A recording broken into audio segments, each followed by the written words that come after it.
What's up, everybody? Welcome to the Smoking Tire Podcast. Today's podcast is brought to you by Off the Record. We love Off the Record over here. They're looking out for us all the time. Wherever I drive confident that if I get a ticket, Off the Record is going to defend it to the death or to the pain.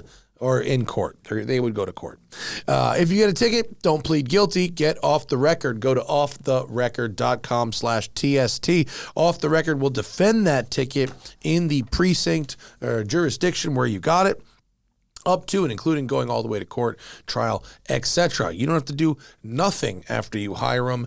You just let them get the work done. And offtherecord.com/TST will get you 10% off all legal services with Off the Record. They're great. We love them over here at the Smoking Tire. Make sure you use them and drive safe. All right, folks, on this episode of the podcast, we talk about the beauty of AMG inline sixes, the statistical predictions for what would succeed and fail in our YouTube channel have actually come perfectly true. My wife beat Elon Musk in court, and Zach got to try a smorgasbord of fast Toyotas on both the racetrack and a rally stage. It's the Smoking Tire Podcast. Let's go. Shout out to Miss Lala. Hi, everybody. Welcome to the program. We have a whole bunch of things to talk about. Did you just pour like regular water into your coffee? It's tea. So I'm cooling it down so I can drink it faster so I get the energy during the show, not after the show. Right. Got to time this plane. It's just English breakfast. It's good. Yeah. Good. Is it the same amount of caffeine in a cup of tea, cup of coffee? It's less. It's less. And it's different. I'm reading Michael Pollan's book, like Plant Drugs, or Your Mind on Plants or something. So the first one was about opium poppies. Like, it's 4 sections. Sure. I'm on the caffeine section now. So there's other things in tea that like mellow out how the caffeine feels. It's not just about how many milligrams there are. Got it. But there's also usually fewer milligrams, roughly. Don't come at me, bros. Like than in a cup of black coffee. Got it. I'm on plants. Yeah, you are. I'm on, sometimes. You're kind of a vegetarian. Sometimes I'm on plants. Yeah. Yeah. I mean, sometimes I'm drinking them. Right. Sometimes I'm... alcohol is made from plants. I'm smoking them. Sometimes you're on plants. I'm not snorting them. I just got congestion from a sneeze that happened 15 minutes ago. And despite all the nose blowing I could muster, it's not gone away yet. Thanks to everybody who bought a ticket to the Willow Springs event. I see no profit sharing of any kind, but it is now sold out. There's apparently a flip market. Multiple people have contacted me. Wow. About, you know where I can hook those tickets? And I'm like, I don't. I'm sorry. I might have actually bought extra ones. So I could. Did you? The links were a little wonky for me for a minute. Oh, so. I did have extra tickets that I gave back to them because I don't know what to do with them. So I don't have no extra tickets. I'm not participating in the flip game. Cannot. That's the circular economy, Matt. NVIDIA is doing it with OpenAI. We should do it. I know. We could be really much richer if I was willing to just scam every dollar out of every little thing. Mm-hmm. That's usually how people get richer. But people are coming. We're doing a live podcast. Don't know what time yet, but during the event, we're going to be there. We're going to be there. For sure. We'll figure it out. Yeah. In the meantime, 3 people emailed me and said, you have to talk about the fact that this racetrack pit race outside of Pittsburgh was bought by somebody and they intend to close it and not just redevelop it. It's not like if they were putting housing or something there, I'd be like, that's a bummer, but we need housing. No, they're putting a data center. Oh, God. Ew. All your electric bills are going to go up and the water use. That's the most insulting, But have you seen Sora 2, Matt? Look at this video. It's a dolphin driving a car. And you're going to remember it and you forgot. And it's gone, and it's gone. Yeah, exactly that. Exactly that thing. And, I've never been there. I don't have any personal connection to it, but from the emails I've gotten, it's apparently like the only even moderately legit motorsports facility in the area. It's where they did that vintage Grand Prix This overhead view looks like a pretty nice place to drive a sports car. Yeah, it does. So it's a real bummer. But there's also there was a petition. I sent Zach the email.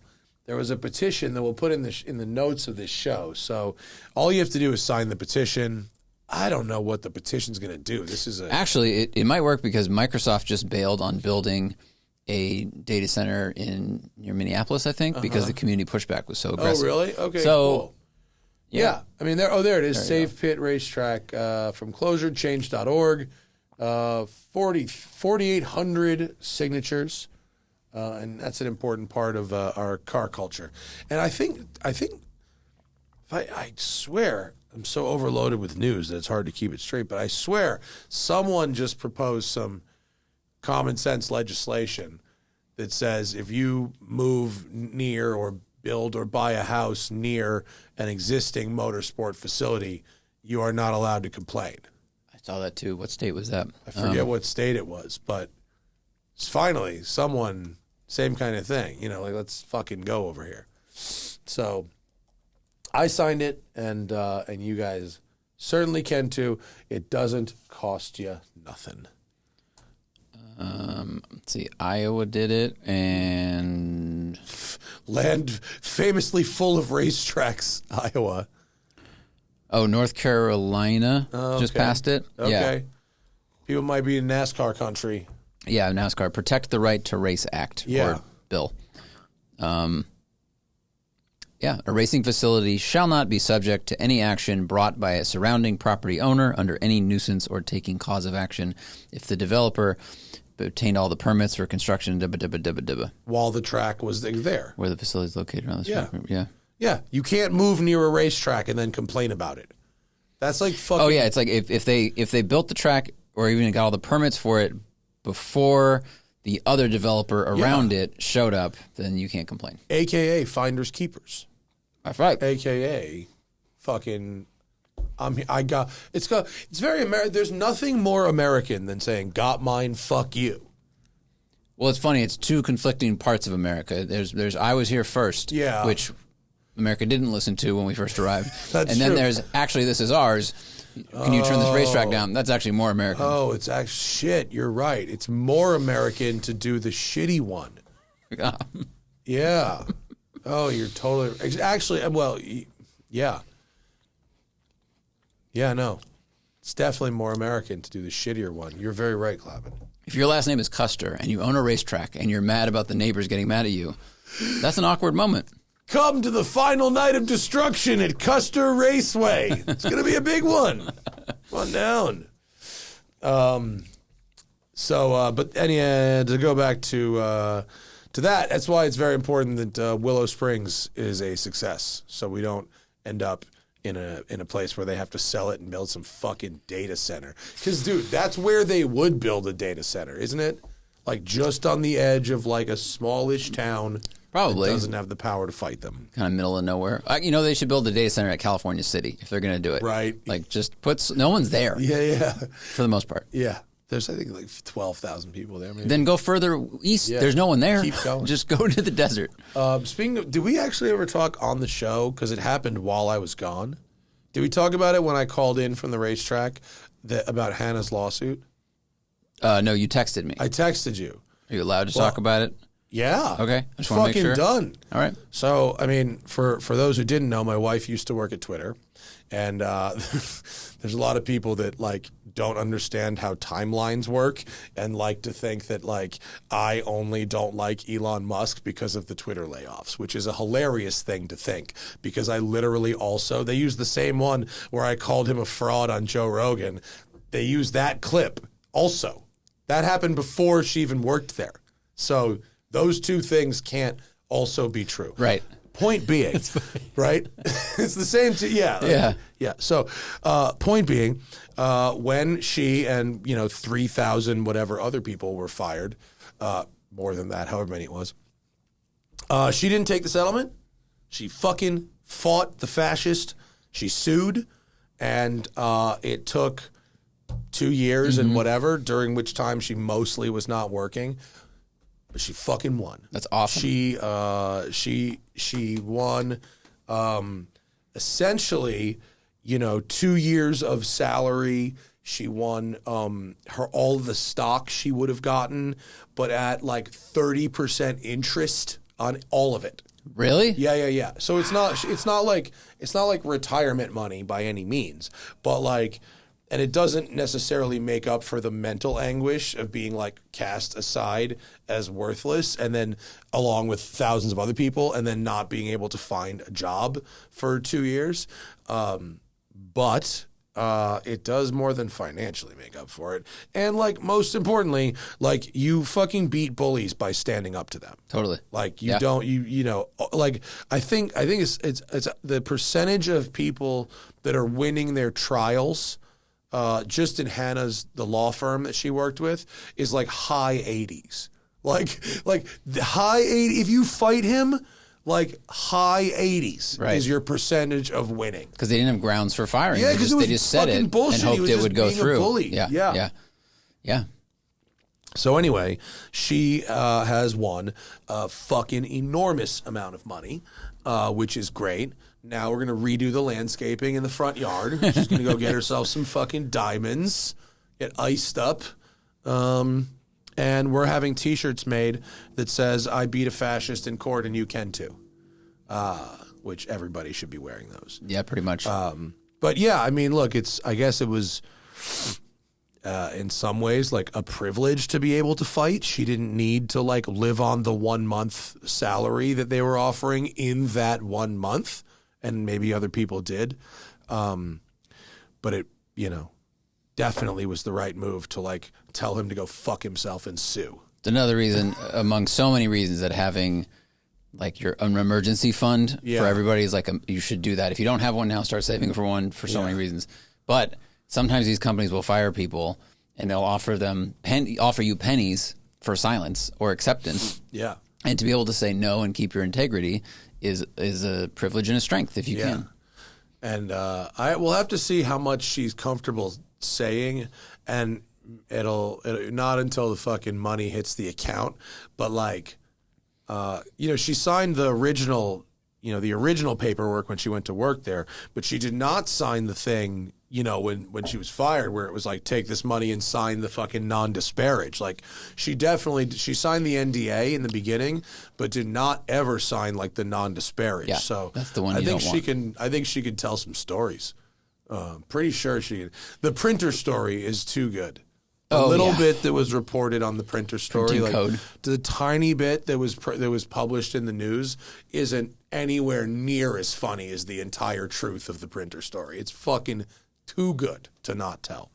The tiniest bit, just Google "print your code" and you'll find it. Add the search term Twitter and that's kind of like these two things should not exist at once. It's like, put this code on paper. Print your code. Write it in cursive. Yeah, but there was a whole bunch of other reasons that print your code is really, really stupid and bad.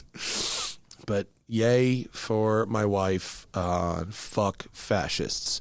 So that's a good thing. But like, here's a kind of a bad thing. Folks, this episode is brought to you by DeleteMe. Right now, the headlines are chock full of data breaches and regulatory rollbacks, making us all vulnerable. But you can do something about it. DeleteMe is here to make it easy, quick, and safe to remove your personal data online.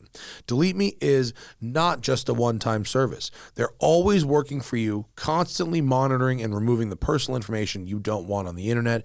In fact, New York Times Wirecutter has named DeleteMe their top pick for data removal services. And this is so great. I use it. It's so easy. All you do is you make an account, you sign up at DeleteMe, and then you put in your information, like where I live and used to live, phone numbers, employers, etc. And then DeleteMe goes to all the big data broker websites, searching for the things that I want to search for, automatically deleting it, filing takedown notices, everything. It could be social security numbers. It could be addresses. It could be information about my family members. And they send me this report of what they found, and then they delete it all. And then every month they send me new reports, and the number keeps going down by a little bit. And it's an ongoing service. I know they're always looking out for me, not just the one time, and I have seen a reduction in like spam texts and phone calls and scammy things and things like that. You can do it too. Take control of your data. Keep your private life private by signing up for DeleteMe now at a special discount for our listeners. Get 20% off your DeleteMe plan when you go to www.joindeleteme.com/tire and use promo code TIRE at checkout. The only way to get 20% off is to go to www.joindeleteme.com/tire and enter code TIRE at checkout. That's www.joindeleteme.com/tire, code TIRE. Also brought to you today by Rula.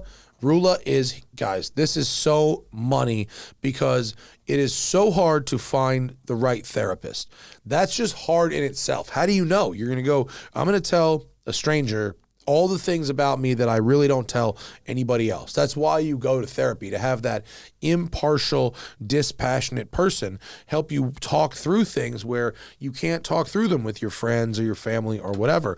I've seen a therapist for the last 20 years and it's immensely helpful. But starting over, I wouldn't even know where to start. Right? And then you have to talk about insurance. Your health insurance covers medical stuff, but it shouldn't be so hard to get it to cover mental stuff.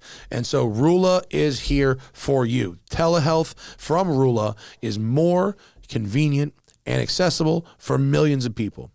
Rula isn't just affordable, they stick with you through your journey, making sure you get the best therapy and that you're making progress. With Rula, every provider is carefully vetted and chosen for their experience. You'll always know you're in the hands of quality providers who are dedicated to making real progress in your care. The first step to your journey, on your journey to mental well-being is easy. Rula starts by just asking you a few questions about what's important to you and then provides a list of licensed in-network providers who match your preferences. You can schedule your preferred time and meet with your therapist as soon as the next day. So go to rula.com/tire to get started today. That's RULA.com/tire for convenient therapy that's covered by your insurance. Now, back to the show. Remember when we talked about like what's depressing about YouTube, like things that are work, things that don't work, like basically what Kevin said. Mm-hmm. Like, you want to be successful in YouTube, talk about drama or like shit on something popular, right. Talk about money, right? Or like do the big risk thing, right? Take a big financial risk. And I was talking to someone about our top videos in the past 12 months, and I had pulled it up in the analytics, our top videos. Numbers 1, 2, and 3 are shitting on the Cybertruck. Mm-hmm. Yeah, by a long shot, I'm sure. The Zinger, which the title of which is a title I hate but need, which is this is the only car that's worth $2.3 million. It's I can't even believe I had to write a title saying that, because to say to an audience with a straight face this thing is worth $2 million is like a fucking douche ass move, but it undoubtedly works. And number 3 is buying a depreciated used Taycan. Those are literally the 3 things that he said mm-hmm. are our number 1, 2, and 3 videos. One I didn't enjoy making, the Cybertruck one. One I loved making, but I'm ashamed that I have to title it that. Mm-hmm. And the other one, yeah, it did well. I had to spend $70,000. I had to buy a whole ass car. All you have to do that every 2 weeks. Some other influencers have done. And then, by the way, in case you're wondering, do you want to take a fucking whack at what all 7 of the remaining top 10 have in common? Money. The Porsche 911. Oh, my God. All 7 of the remaining ones are Porsche 911 videos. You're a feverish audience. So, it begs the question. It genuinely begs the question, especially based on what I was saying to Moto Man George Notaris a couple weeks ago while Zach was gone. He shit-canned his whole channel because it was baggage and started over with a new channel. Why did he do that, just to get rid of old videos that were dragging stuff down? Yeah, he was told by experts that his own channel was holding him back. Wow. And he shit-canned it made one last video that's like, here's where I'm going, here's where to find me. And, you know, he was getting 25,000, 35,000 views. You know, his first video he puts up at the new channel is like 90,000 views, and his second one is 50,000. It's still way above, you know, and his engagement is up, his comments up. People are finding him that have never heard of him before. So it does beg the question, like, do we fucking shit can the whole channel and start a new channel that's like TST Porsches or something? I mean, seriously, like, if that's what it's going to be, like, we've made videos about a million other cars. Yeah. But like, this is what people are going to. I don't know. I have to talk to more experts in person for sure. But that is curious that you could, because we've talked before about the algorithm helping out new people. And if it thinks you're new, our channel might be too old. It might be too old, which it is. Our channel might be just too fucking old. And like, I'm pretty sure that like with the podcast and with the Instagram and with whatever, like we probably could get a good chunk of whatever our million subscribers are, like whatever of those are like real active people, we could probably get them. And like, who knows, maybe we could like make more money with fewer subscribers on a new channel because they'd be real and engaged people. I wonder if there's something in the algorithm where having like, you know, quote, dead subscribers, like if so many of your views are coming from outside your subscriber base and your views are not that high, if the algorithm just goes, ooh, okay, we're just going to keep bearing this. I don't know. So, I mean, it is entirely possible that we could be getting crushed under the weight of our own channel. Of our own success. Let's be nice. I mean, well, that's the other thing is that doesn't happen unless you first are successful. You have to have been around for a while. But we might have to go fucking Jefferson Starship. You know? All right. I mean, it doesn't mean like throwing away the brand. It literally just means a new like URL. Right, and you just call it TST. Yeah, you would call it something, you know, something that would be immediately identifiable as us, but just like a different fucking link. So, Kevin, I know you're listening. Email us. I mean, like, he couldn't have been more right. He the 1, 2, and 3, each an example of the 3 things he said would work, all of which I don't like doing. Yeah, that's the hard thing for sure. Right. Yeah. Right. It's and I'm so like, I was thinking about it this morning. Like, I'm really jealous of Doug because Doug's car review videos were experiencing the same trajectory as ours, bigger numbers, but still. But now he's got all this data from the auctions. And so now he's got, you know, his clips and his videos are like market analysis, which God bless him, he likes doing, but like he has the data. Sure. And like you can talk about money in sort of a non-douchey way by doing that. Yeah, that's true. Vin did that a little bit on his channel. He's done some of these like used 911 comparisons where it's like, my friend bought this for 20, this for 30, this for 40. Yeah. So it's like approachable amounts of money and relative, of course, but like compared to what 911s cost new, you know, it's a tenth or a fifth of that. Yeah. And it's kind of like market analysis with driving and sounds. Yeah. I mean, there's different ways to do things, but it is it was depressingly clear by looking at those things, like what is going to be successful. I should look at the click-through rate because I think I played with the titles of Zinger a bit. Didn't you do an A/B test or something? Yeah, they do like ABC test now, which is really handy that it's built into YouTube. I wonder how much is like from the picture, the craziness of the car, the story is kind of exclusive, and then how much is the title? It comes together. I mean, there's not a lot of people that have driven those cars. They are weird. You know, they immediately look different. And the story had just come out about them setting the track records, et cetera, et cetera. So like that one, good storm of things. Title didn't hurt. You know, definitely. Title didn't hurt. Sure. And there's other things about the Taycan video other than host risks huge amount of money on depreciating thing. And there's, you know, maybe something about the Cybertruck video besides it's just popular person shitting on other popular, you know, thing. But it it brings that kind of thing into focus. Definitely. Yeah. Pretty sharp. Because the other end of it that was bumming me out, because now I remember why I was talking about it, because we did the Totem GT video, and I was talking to my dad up at Pebble Beach, and he was asking how videos were going, and I was like, it kind of fucking sucks because it has nothing to do with how good a job like you do. It's like it's that you could make a nice video, but like I showed him the Totem video, which is like such a beautiful car, really interesting. In theory, like all the things that we want, analog and light and blah blah blah blah blah, crazy, and it's just not done very well compared to the hypercar that everyone says they're sick of, and oh, by the way, here's the revenue on this one, and here's the revenue on this one, and yikes. Yeah. And so, for what is effectively the same amount of work. I mean, I think that makes sense to me because the zinger is, if you're into any kind of car and you see that thing, you're going to go, what the fuck is that? I'm going to watch it. The Totem's like, you have to be, I think, into resto mods, into European resto mods, maybe into alphas. Like, I think it's just a smaller market, even though I think the craftsmanship, of it should appeal to everybody. But to get that across in a thumbnail is really, really hard. Yeah. I guess maybe Zinger's SEO is better than I think it is, but also it does look like alien spacecraft. That goes a long way. Yeah. Alien spacecraft is a thing. It looks insane, man. Yeah, it doesn't look like a car. Yeah. It's F-Zero, like you said. The front shot, straight up F-Zero. Yeah.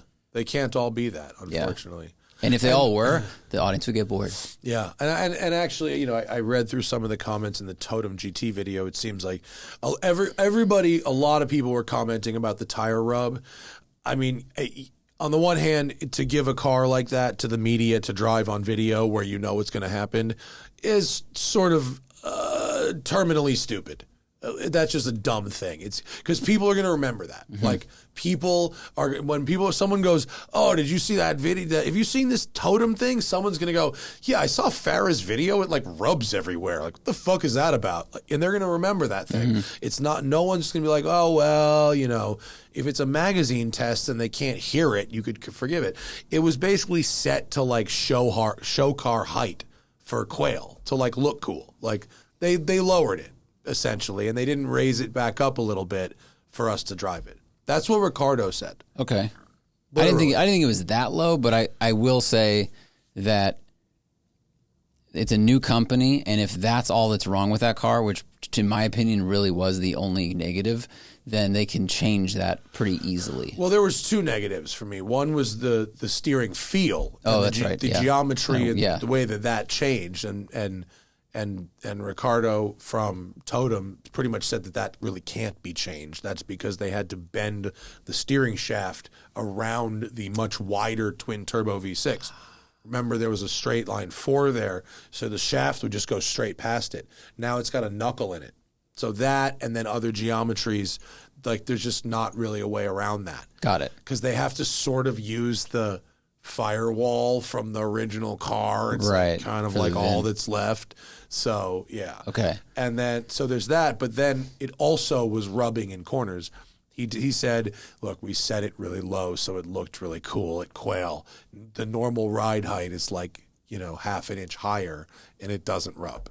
Which I believe. I believe they set it low to look cool, and I believe they didn't take the 30 minutes or whatever, however long it takes to raise it back up. I believe they didn't do that, but I believe that the car has another option besides rubbing.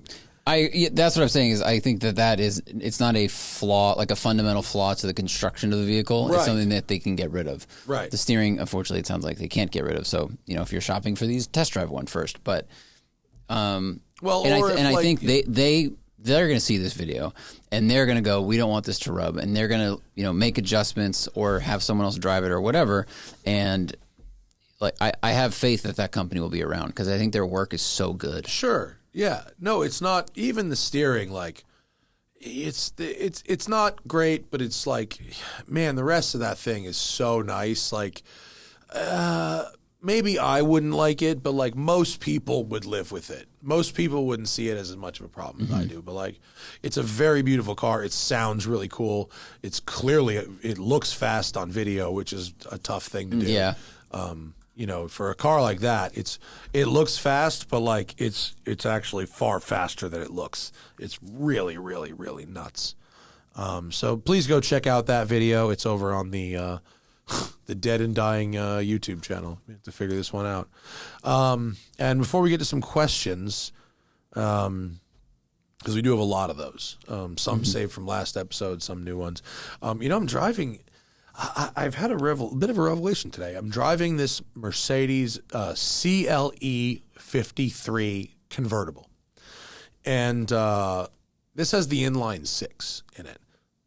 And I gotta say, folks, got to take one more quick break because support is coming in from TruWerk. Fall weather changes fast. It gets hot, it gets cold, it gets wet, it gets windy, it gets hot again, sometimes all in one shift or one hike. TruWerk is performance workwear built like it matters because it does. TruWerk is founded by a trade professional who was tired of wet, heavy gear weighing him down. TruWerk set out to make workwear that keeps pros comfortable, capable, and ready for whatever the day throws at them. Designed with advanced performance fabrics for lasting comfort, all-day mobility, and year-round job site protection. Every piece is tested on job sites with trade pros, so when conditions change, you're still ready. With over 50,000 five-star reviews from pros in every trade and every climate. I wore the TruWerk button-down T-shirt on my most recent trip because I packed it specifically for its temperature flexibility. I had absolutely no idea what the weather was going to be. It turns out it was going to be completely different than I packed for. I did not need to bring shorts at all. But my TruWerk overshirt was good for every single condition. It got hot. It got cold. It was excellent. You can get this gear too. Upgrade your day with workwear built like it matters. Get 15% off your first order at TruWerk.com with code TIRE. That's TRUEWERK.com, code TIRE. Also today, Smalls is coming in hot, and I love Smalls because Smalls loves my cats like I love my cats. We are one big happy family, and I was just gone for 2 weeks. They are so happy to see me again. They are sleeping in bed with me. They're sitting by the fire. It is fabulous, and I want them to live long, luxurious, happy, healthy lives. That's why I feed them Smalls.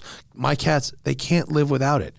It's so delicious. They prefer Smalls way more than the Fancy Feast, way more than the Blue Buffalo. I did the side-by-side taste tests. They all went to the Smalls. They've got fewer hairballs. They've got great energy, healthier weight, and they've got a very, very soft coat.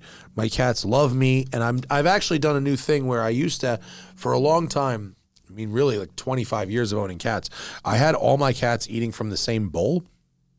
And they would eat one at a time from the same bowl. It was kind of an interesting thing. And then I saw in Jackson Galaxy's book to do 4 separate bowls and have them eat at the same time every day, morning and night for sort of better energy flow. And I actually did this with the Smalls, and now the cats are not eating dry food in between the wet food, Smalls, breakfast, and dinner. It's money. And I first used the Smalls as the topper to transition the cats to it, and now they are eating it twice a day, every day.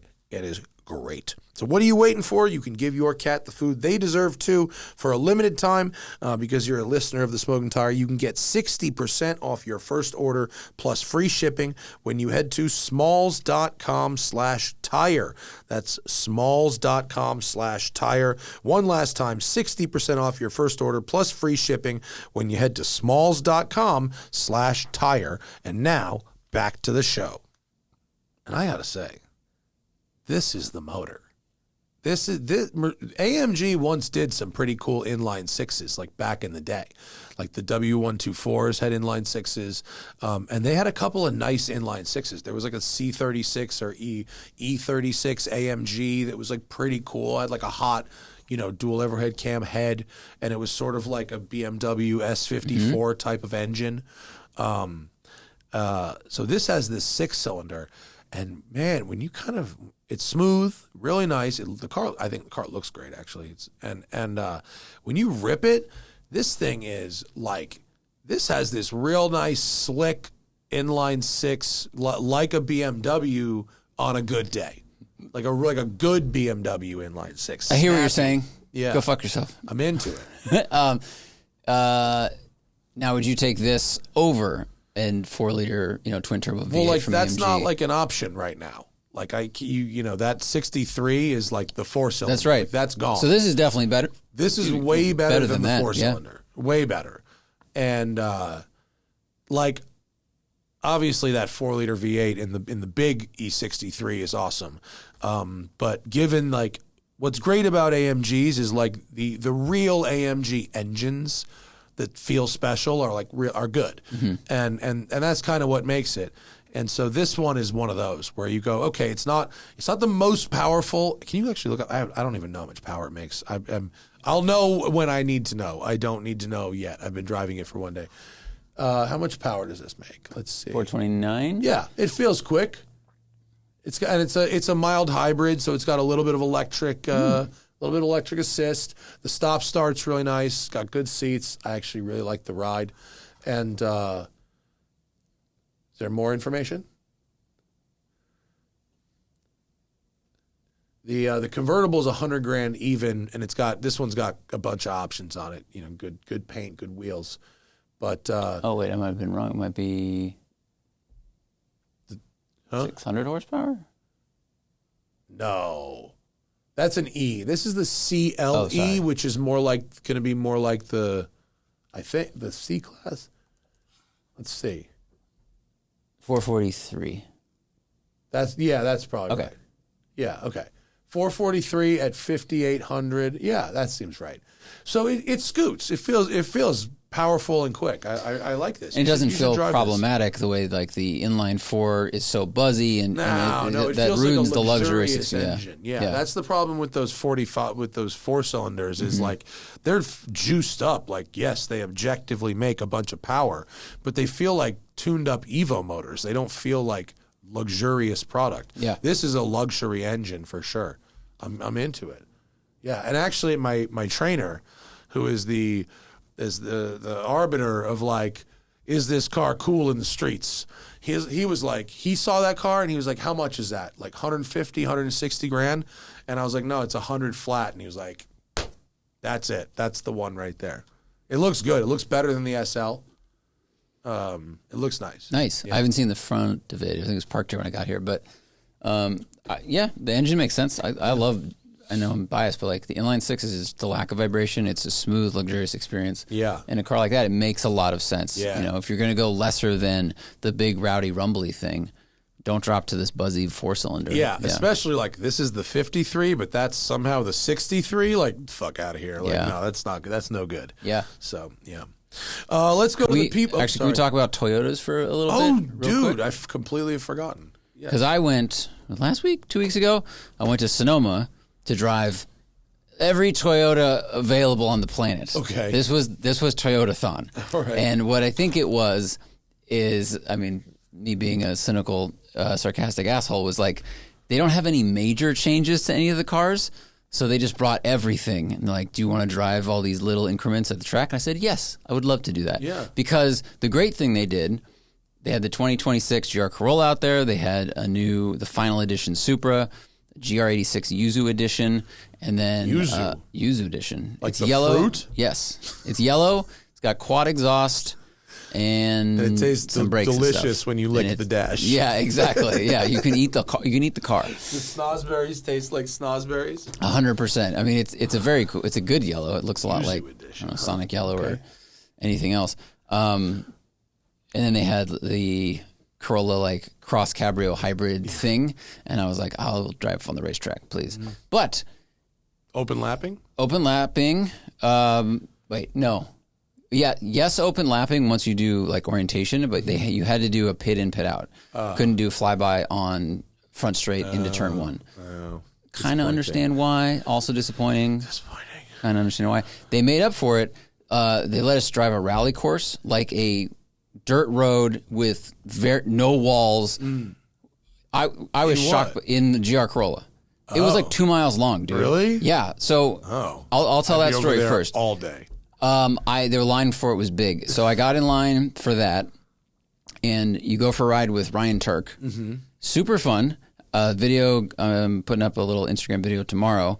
Ryan is not a rally driver, as he stated, and as we know. And what was funny about it, he's a Formula Drift driver. Yeah, if you're listening, he's a Formula Drift driver. He's a very good one. He's been doing it for a long time for Toyota, and they kind of put him in this because he's like a brand ambassador. But meanwhile, there was a gentleman who was doing like the Scandi Flick instruction over at a dirt lot. Yeah. Who's like a 7-time national rally champ in the United States. Yeah. And I said this to Ryan, I was like, that's how you know how little money there is in actual rally. Like, people do it for the love of the game. And it's the most fun in the world. Yeah. But, like, the champion is the champion's over there because no one knows who he is. Yeah. And he was such a nice guy. I forgot his name. I'll remember it later. And so he would just teach, the pro guy would just teach you to do a Scandi Flick in a dirt lot. So Ryan takes me on this ride. We hit 106 miles per hour up in the hills above Sonoma. On dirt. On dirt. Yeah. Over crest, big slides. And we get done, and he's like, all right, well, you can get in line and then get in one of the other cars. And I do, and there's a guy sitting right seat, he's driving instructor. The lack of oversight was perfect, Matt. Like, it's not like the guy just didn't say anything. Yeah. And I was making a video, so I said, all right, let's do hand gestures. So if I need to slow down or stay right, just do that. And he's like, great.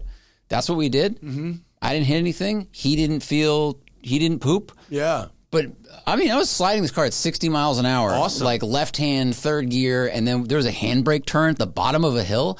So much room for error. Wow. With you using the handbrake in stock cars? Yeah, dude. It was, and this is Toyota. Like, were they automatics or manuals? No, manual. They were having you use the handbrake? Yeah, it was the greatest. That's fucking nuts. And shocking. How were they on dirt? Really good. Yeah, the car I drove on dirt was a 2025, and we can get into the differences.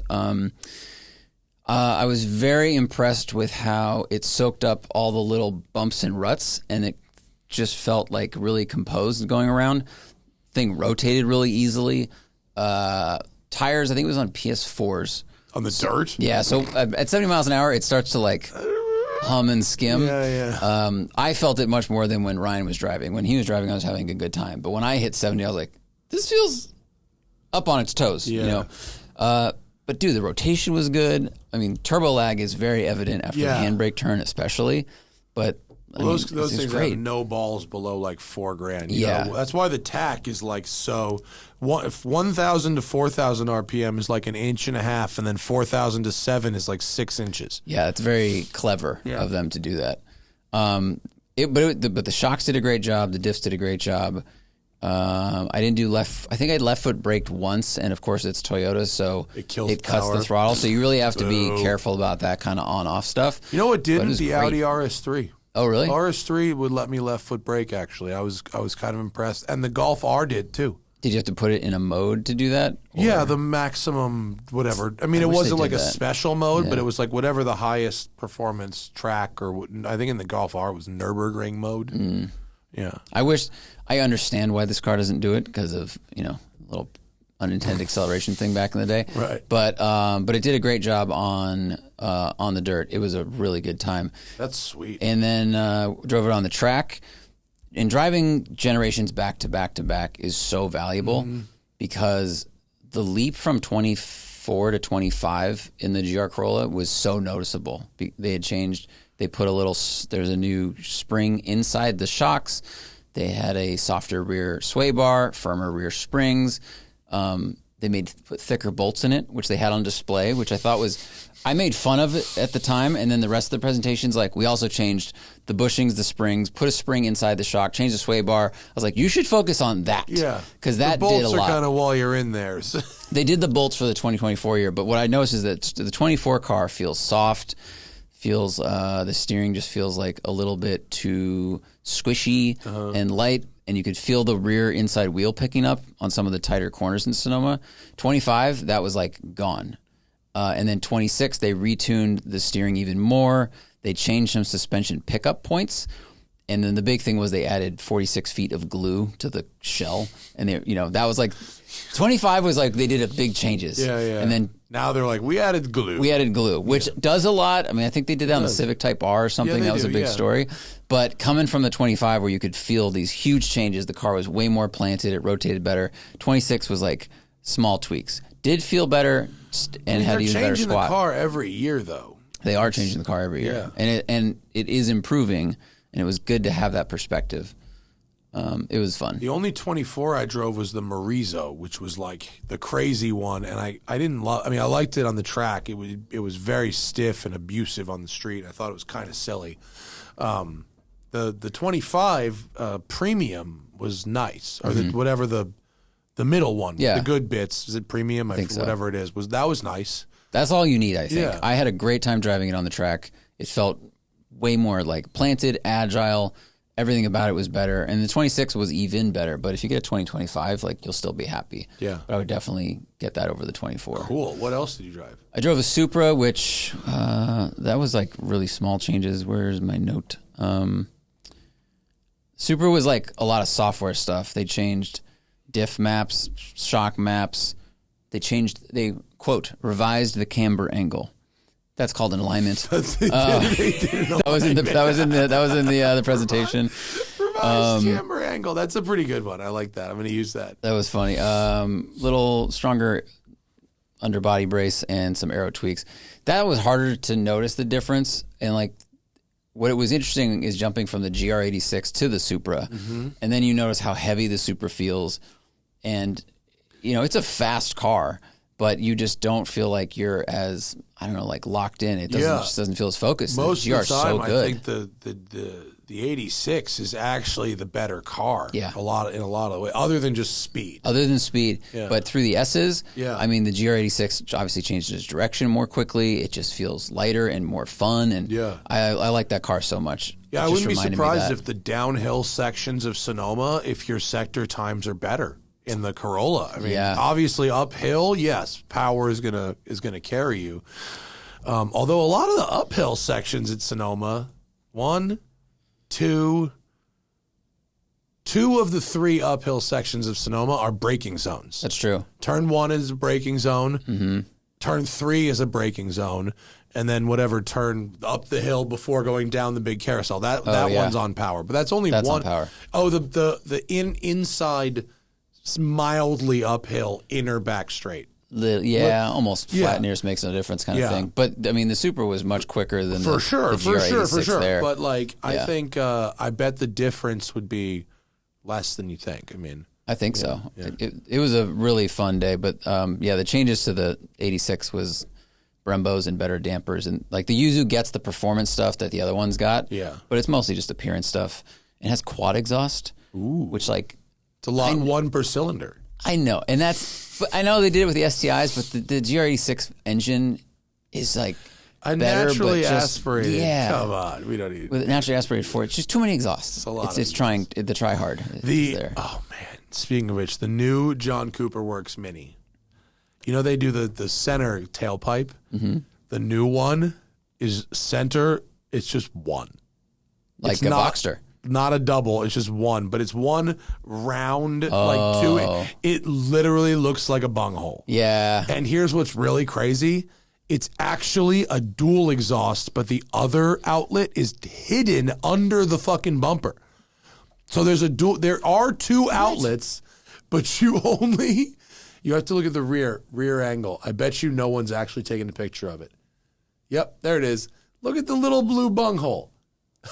It's so weird looking. That is weird looking. I feel like I'm looking at a specific species of baboon. Where'd it go? I bet you Mini doesn't show that angle on their website. Oh, come on. Dude, they're not even going to show it. But they're so ashamed of their exposed pooper. They're not going to show it. It's quite big. Dude, as soon as they pulled that car up, I was like, yo, what are you? Doesn't it look stupid? It looks really weird. Yeah. What is it reminding me of? You know, when you're behind like a Baja Bug, and they have that one big like boom tube thing sticking out the back. Yeah, I think that's the only time it's okay because the bodywork around it is squarish. Yeah. Yeah, the dual, it needs the dual. There's no good reason for not making that the dual thing. Yeah. It's really, it looks aftermarket. That's the problem. So bad.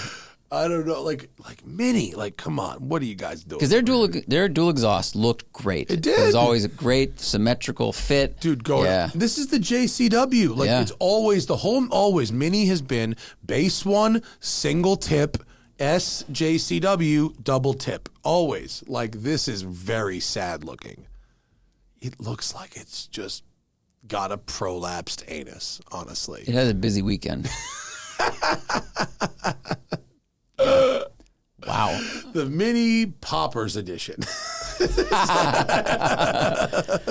All right. Let's go to the people for a few minutes. I know they got a lot to say over at patreon.com/the Smoking Tire Podcast. Ask us questions for the show. Get the show live. Get the show before everybody else. Get the show extra. And a whole lot more. Oh, Nikes. I almost forgot.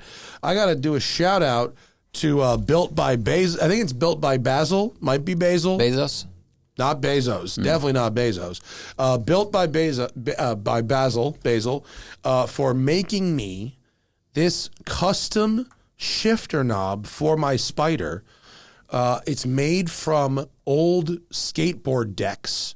And it's color matched for my interior with a sort of iridescent dyed red and then a black, I think it's ash of some kind, a black ash with a shift pattern on top in red and silver sort of a shaft to match the silver trim on my interior. I am very stoked. Yeah. I don't regret getting the Alcantara race text on the seats and the doors. I love that. Steering wheel and the shifter, I don't love it. I don't grip it like I would normally grip it. It's annoying. Because you know it's a precious material. Because I know it's precious. Yeah. So I'm waiting for eventually the Alcantara or the race text on the steering wheel will wear out and I'll just have it replaced with leather and that'll be that. But the shift knob with the Built by Basil, we get to avoid that. This is nice. This won't wear out. I like when the shift knob isn't affected by my palm sweat. Yeah, it's cool. I like those wooden shift knobs. I do too. This is very, very pretty. I'm excited for this. I hope I can install it without breaking it. And it comes with a little Allen key, so I should be fine. Right. So the people say, lucky man to count on both hands, the one I love. I respect for just using Pearl Jam quotes as usernames, but let's try and tie it into something. Like, I'm a lucky man to count on both feet the clutch I press. Like that kind of thing. Make it automotive themed. Do you remember what the aha moment was when you made the decision to leave your normal jobs to pursue a career in automotive journalism? Yes, I was stopped on the street by my first fan in New York. Interesting. That was it. Wow. Done. You're good at this? Okay. From like 08? Yeah. Okay. Full time. Let's go. Cool. I just, when we started doing the car show and I was able to quit waiting tables and then we lost the car show and I was like, I definitely don't want to go back to waiting tables. Like I'll just be broke for a while. Dual wielding Chevy Berettas say 2000s 20K convertible challenge, NC Miata, Z3 or Z4M, Boxsters, C5 or something else. 20K. 20. Wow. That seems like a lot for Miata, but I go Miata. We bought that C6 manual for 19K. Yeah. It needed work, but that wasn't target top. That's true. That C6 did need $7,000 to work. True. Yeah. Convertibles are cheaper than coupes, though. Yeah. Okay. You can get a nicer C6 convertible than you could a C6 coupe for 20K. I would go C6 coupe. And then I would be below that, I would go Miata. 20K gets you a pretty nice Miata. Yeah. It's like not a shitty one. Like 20K could probably also get you a 370Z.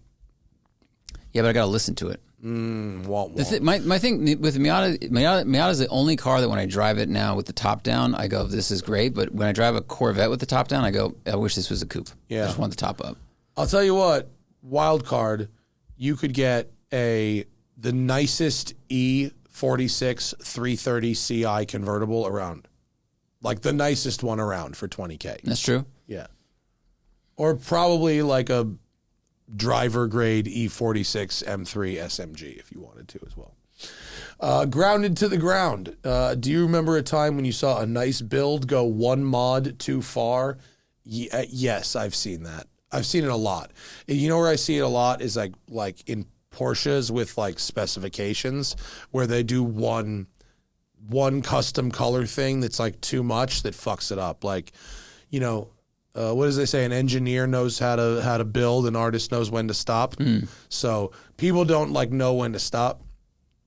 And so I've seen people, they get one thing custom color matched or contrast colored, and the whole thing sort of fucking falls apart. I don't want to name names, but like you could, I mean, with mods, like, I mean, with mods, the thing that kills it is like fake badging, like inventing a model that doesn't exist, or pretend badging it as something it's not. I have a good example. Thad sent me this like 67 Mustang for sale because he knows Sarah and I are like curious about owning a fastback. And it had a good engine, good transmission, blah, blah, blah. But they had stuck those 3 Buick holes, those press-on things onto the fender, which looks dumb, wasn't any ever part of Mustang. And also it makes me question this person's decision-making ability entirely. Right. I have seen cars where the car mods chosen were so bad that you then can't trust this person to do anything else either.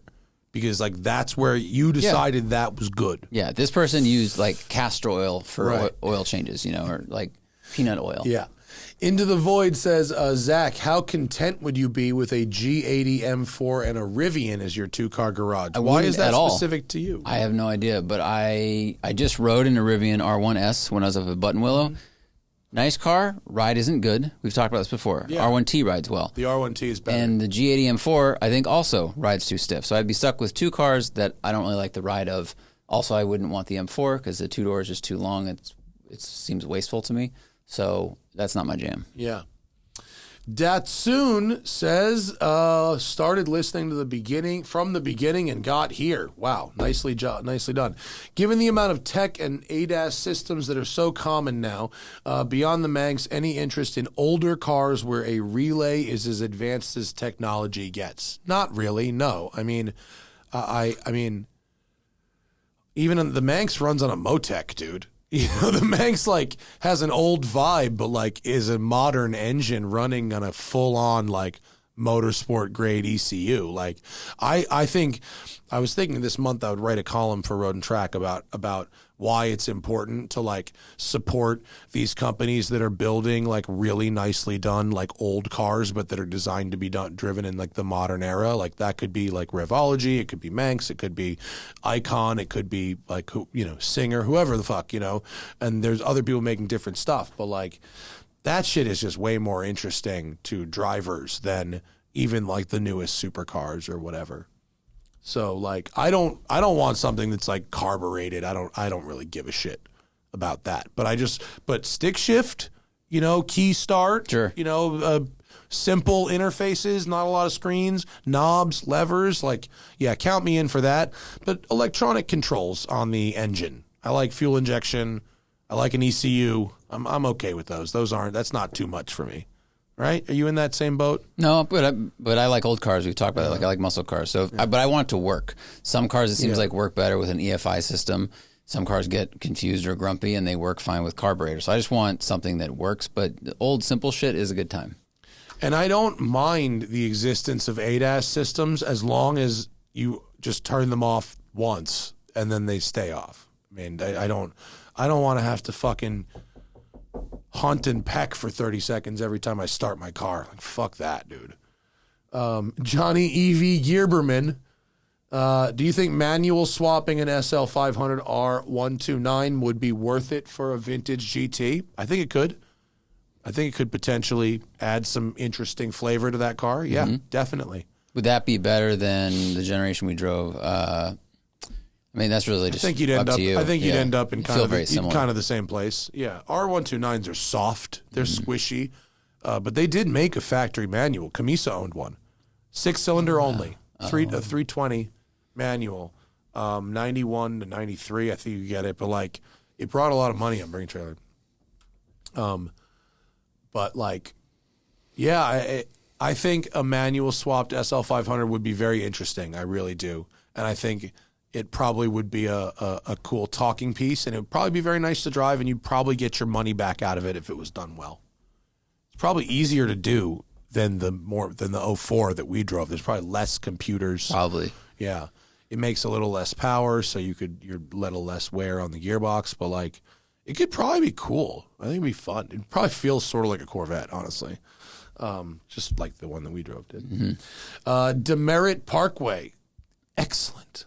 The Merritt Parkway in Connecticut is right by my parents' house in Demerit. Very nice. What is the price point crossover between a watch and a car as far as which you'd rather have? For example, I'd rather have a 5K watch than a 5K car, but at 50K, I'm probably going with the car. It's an interesting thought exercise, but my brain doesn't really work like that. You know, like, it's not. I think it's just it's very relative, though. So the question is really like, what's the cheapest car you'd want to have? Yeah, and what? Right. Well, yeah, and I guess what's the most expensive watch you'd want to have? Like, there might be a watch out there that you know about that's $500,000, but I'm sure there is. But if you had that money to burn, would you spend it on that, or would you spend it on an amazing car that you can drive around in? Yeah, so Singer deposit. Right. So I suppose it's a fun either or. But if you have $500,000 to spend on a toy, whatever it is, you have to have so much more than that.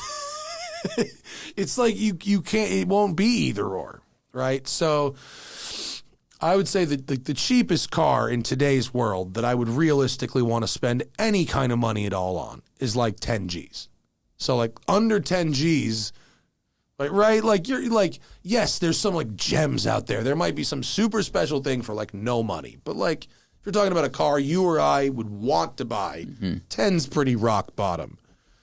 Whereas a $10,000 watch is an unbelievable thing. That's a fucking, you can go home. That's it. You can tap out right there. Right. If you're not a fucking junkie like me. Right.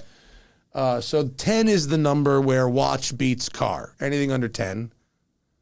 Over 10, there's a gray area, right? Because between 10 and like 100, there's like amazing watches.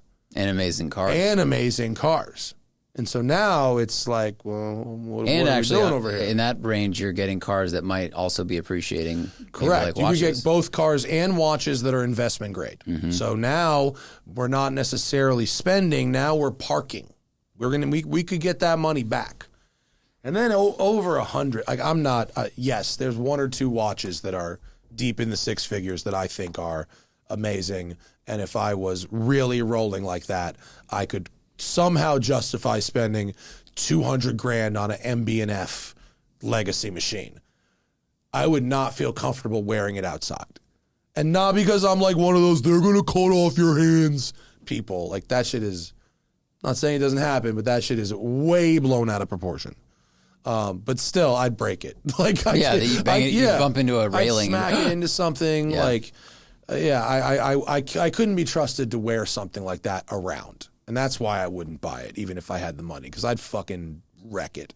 So with watches, I'm capped out at, I own one watch that it makes that I would be uncomfortable scratching. Just one out of like 30. So, and I only wear that one once in a while, and I feel like a little bit of a weirdo, even though nobody else gives a shit. Yeah, you only wear it in that room in your house that's just all padded walls. I put it on, I jack cashmere. off, and then I put it because it's got a winder in it, right? Yeah, I call it the baller. Yeah, that's how you wind your watches. That would be, someone should write a satirical column about that, about being addicted to fucking wanking, but it's okay because that's how I keep my perpetual calendar. Every day I take a different one out of the case. Oh boy, watch question again. Franco specials. What is the watch strap you guys always recommend? There's like a few. I like Bosphorus leather out of Turkey. I like the strap tailor out of England. I like under the cuff straps also out of England. Those are for NATO's.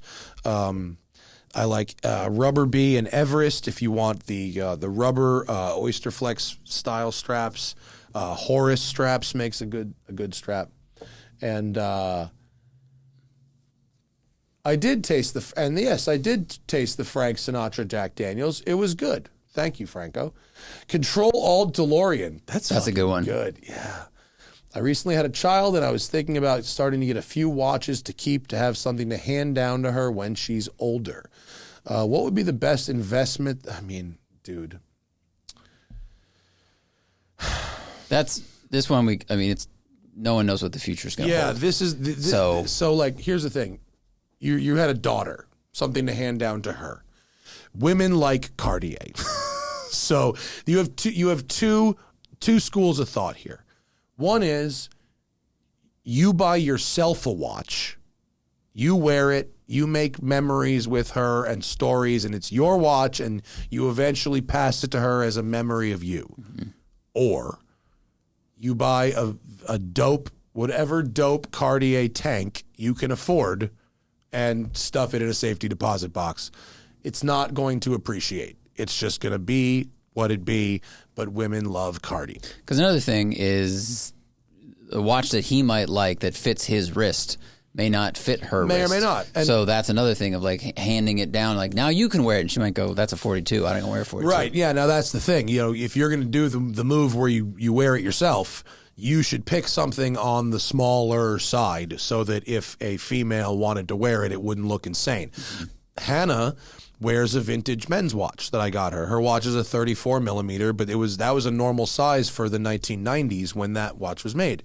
Our good friend Jen has a whole collection of men's Submariners and IWCs that are on the smaller side for men, but then they're a little big on her, but like that's the vibe. Because they're from back when men were tiny men.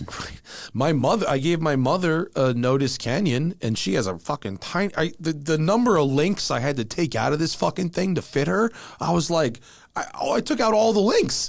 Like I took out like every, but like, you know, it's a little big, but she likes it. So, but don't go get a fucking Panerai. Right. You know, unless you wanted to wear it as like a necklace or something, you know. Brandon Chin, if you had 10 laps on a track of your choosing, would you rather drive the BMW E46 GTR or the Calsonic Nissan Skyline R32 GTR? Also, what track?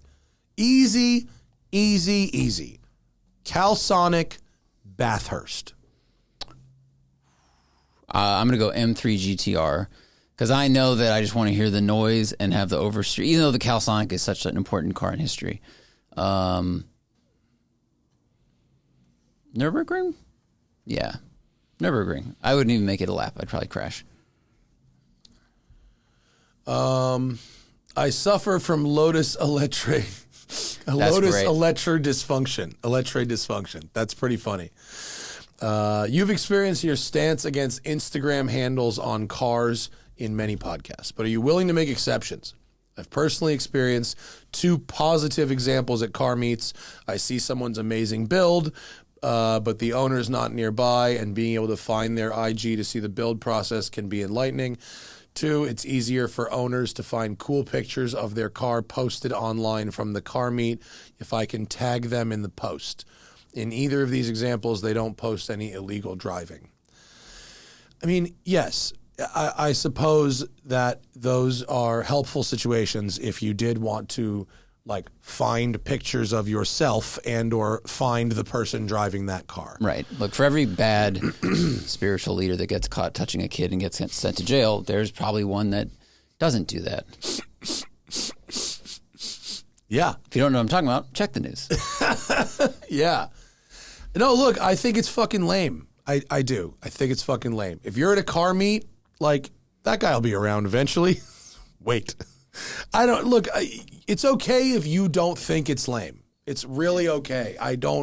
If you don't think it's lame to put your Instagram on your car or to put for other people to do it, like, that's fine. You don't have to think that.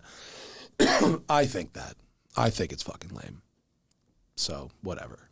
And that didn't. Your reasoning, while valid, didn't change my mind. I don't need to see pictures of my own car on Instagram. I don't give a fuck. And if people want to find me, they can find me.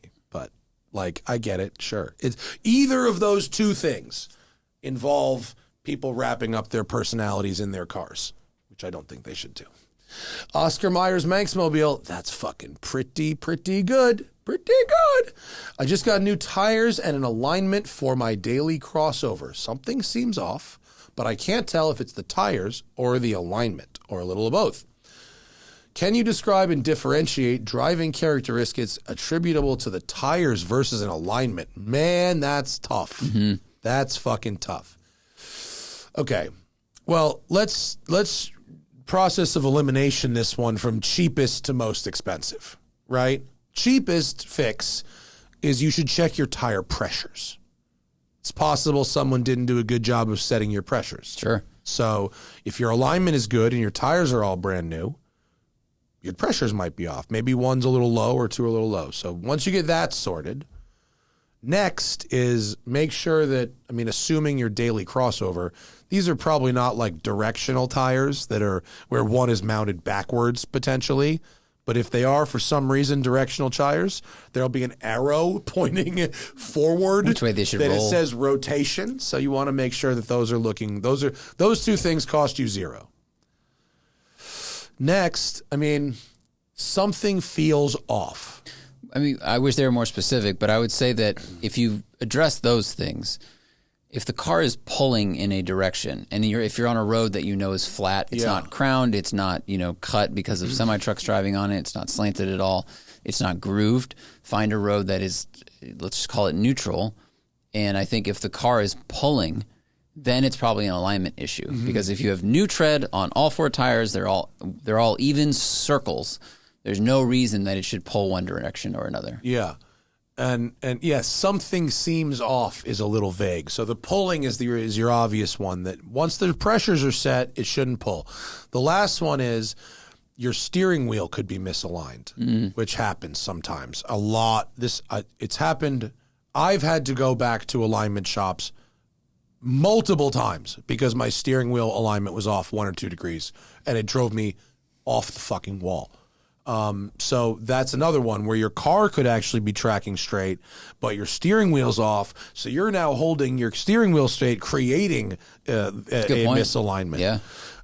So that's it too. But generally, and also if you had old shitty tires and now you have brand new tires, the car will feel different. So something feels off. I wish was a little more descriptive, but if the tires are new, they're set to the right pressures, and they're not facing the wrong direction, it's probably not the tires.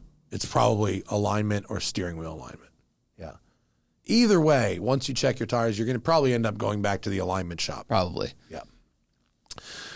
Dre from Houston, is there a car that you feel like you missed out on owning up to this point? If you're talking about stuff that it was like buy it when it was new, sure. I missed out on the Ford GT I could have bought for a lot of money, but still a lot fucking less than it cost me now, and that's probably gone forever. The one thing is there's shit I want, and then I don't get it, and my brain kind of moves on. Yeah, that's a good sign. Like the Shelby GT350, I probably get an email once a month. Hey, I know you said you wanted one of these, and I'm selling one with 1,000 miles, and you always said you wanted one. It's no, I wanted to buy one new in 2016 to use as a car. It wasn't some childhood dream that I need to circle back on. Right. Yeah. I think I want to own a mid-engine car. I haven't owned that. There's categories I want to hit, but there's nothing that goes ooh, I wish I'd owned that, and now they're too expensive. Yeah. There's just so many things you can get. Well, actually, Skylines. Now they're too expensive. R34s for sure. And although I liked my 328 a lot, something tells me that if I had bought a Testarossa, I'd probably still have it.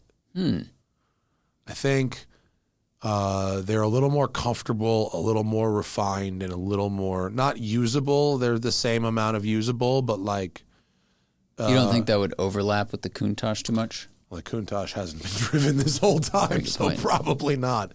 But I think they're very, very solid cars. Testarossas are, and I think over time I would probably appreciate that a lot.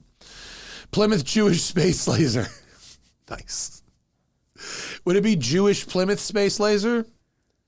I think grammatically Jewish goes before Plymouth. Maybe, yeah. You always want to mention that they're a Jew. You want to mention first, up front, right? Just so everybody knows what we're talking about here when I talk about Soros. Yeah.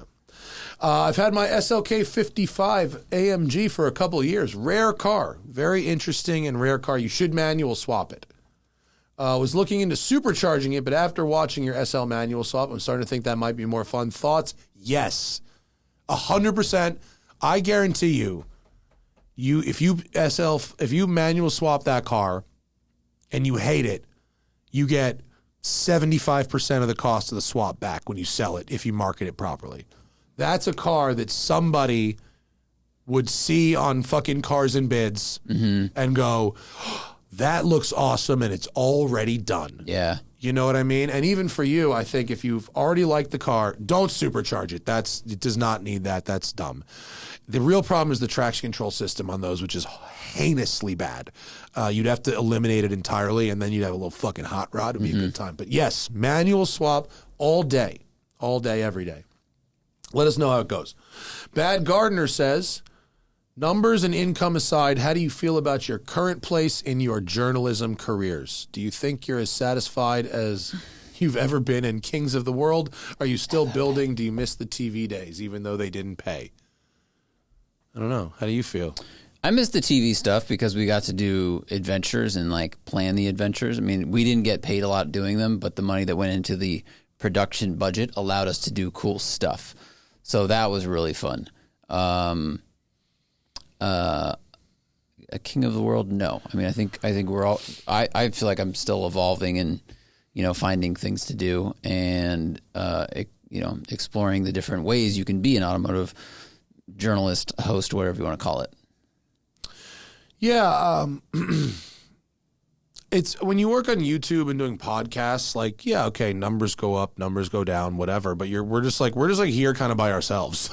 And so when I go work with the magazine on like Performance Car of the Year or whatever, and it's like there's 30 people there and everyone's got a job, and someone comes up to me and goes, your job is to send all the cars sideways now. And I just go, that's my job? Like, what?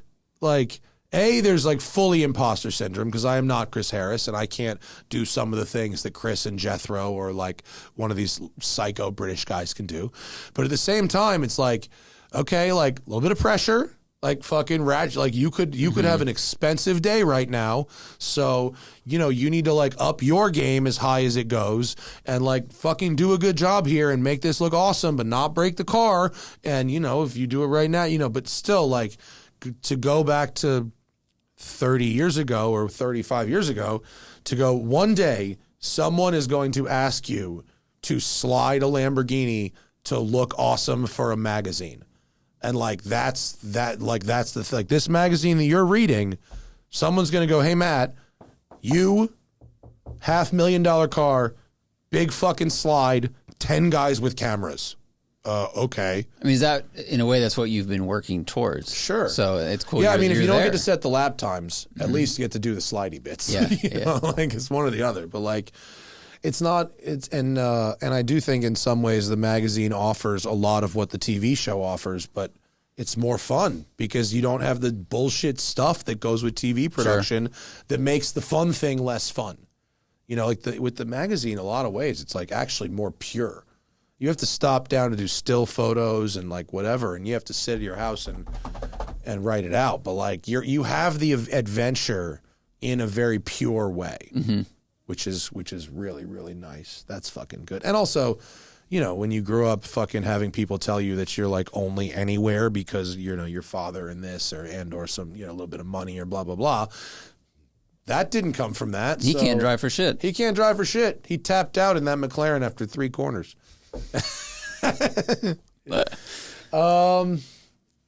Zach's Man Jam A-Pillars. Build a drift car from scratch. What chassis and engine would you pick, and what track would you want to test at? If I was going to build one, I'd do S13 or maybe E36 sedan. Like those work. They're known quantity. The dream build, of course, is the 33 like highboy Ford drift car. But reality, I would just get an E36 or a S13. Yeah, I mean, Track, I don't care. it almost doesn't matter what the chassis is, right? You're building the whole thing kind of anyway. I thought the Z was fun when I did it Drift 101. That supercharged Z, I thought was great. Made a nice drift car. Yeah. That LS E46 I thought was a fun drift car. I forgot about that. Yeah, those are cool. Wow, like yeah. the LS 240s and stuff. Those are fine. You know, to me, a drift car is a tool. It's not. It's. I don't actually care what the outside is like. So I want to have a Fox body, but like they're shitty drift car platforms. Actually, right. They're not that good. I'd rather have the car that actually is the good platform for that activity. Is just a tool to do the fun thing, and I wouldn't take that as a style statement necessarily. You know. Did you watch Grid Life at Laguna Seca this year? It looked awesome. I need to go to that. I keep putting other things in the way. But Hurt got to drift the Twerk Stallion like down the corkscrew, and he had a 360 camera on the roof, and the whole thing looked sick. Did the whole course. Like that dude is living Forza dreams. That seems like a very good time. Yeah. Yeah. What track? Yeah, I mean, drifting Laguna would be really fun. I got to do it a little bit with the 750, slide around Coda. That's a pretty fun place to be doing that.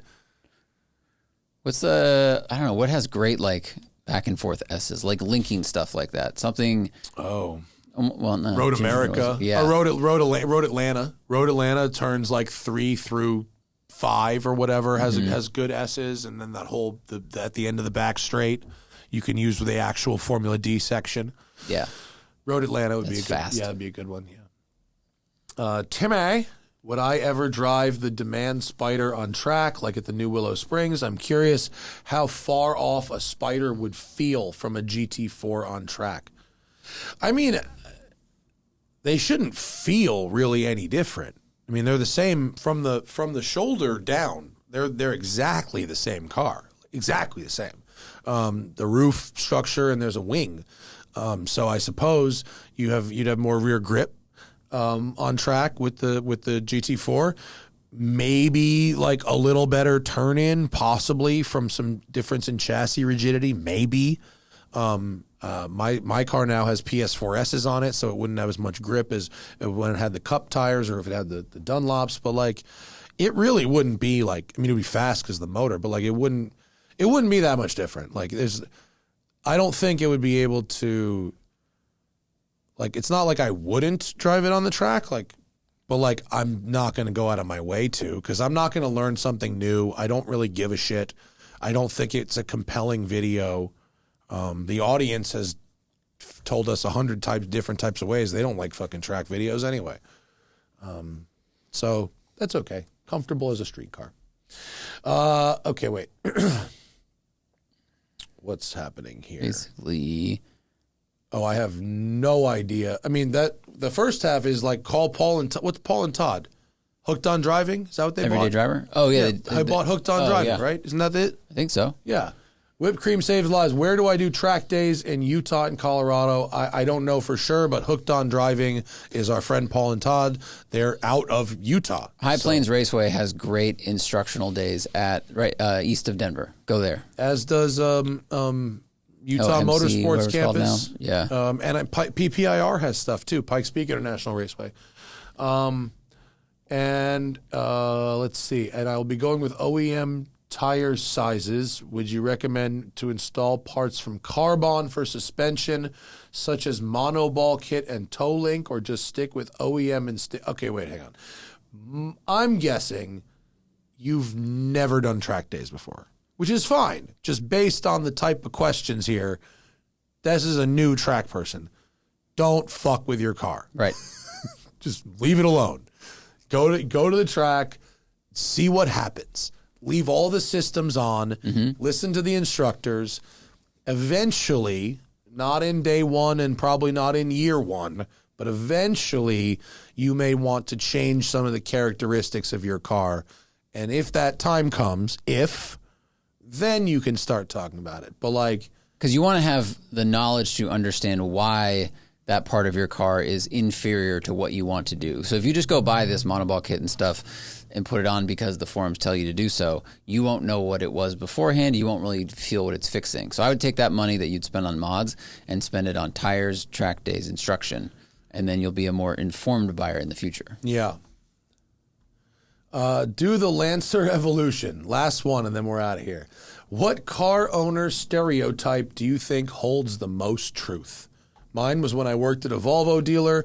Quite literally, 95% of the customers that came in were listening to NPR. It's funny. It's a pretty good Everybody's one. wearing turtlenecks. I would say here in LA, Tesla drivers not being very attentive. Tesla drivers really not being the kind of people that care about the task of driving. While They're the new doing BMW M drivers. Yeah, there are sure. some aggressive Model Y and 3 drivers out there. Yeah. Yeah. Though that's one. I would say that Pagani drivers are wearing expensive shoes. That's a right.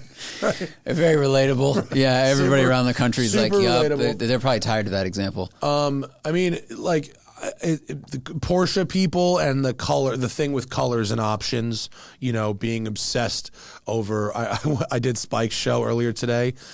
He must have said whatever the color is of his car, iridium green or something, of his new Spider. He must have said those words 8 times in the 1 hour I was there, which is like, it's a beautiful car. It's a nice color. Great. I'm happy for them. Spider RS with comfort seats. Mm-hmm. That's a choice right there. But yeah, Porsche people in their colors all the time, myself included. I'm not fucking, it's nice to kind of have a white Porsche because nobody It's white. Nobody has They're to like, know which the white? color. Which white? Yeah. Thanks, everybody. We love you very much. Our patrons are the best. Get in on the action at patreon.com/thespokentire. Thank you to all of you on this one. And more podcasts coming live from Willow Springs this weekend. Hope you got a ticket. It is sold out, but it's going to be a really fun time. And Zach and I will be out there all day on Saturday. So come say hello. Thanks. Bye.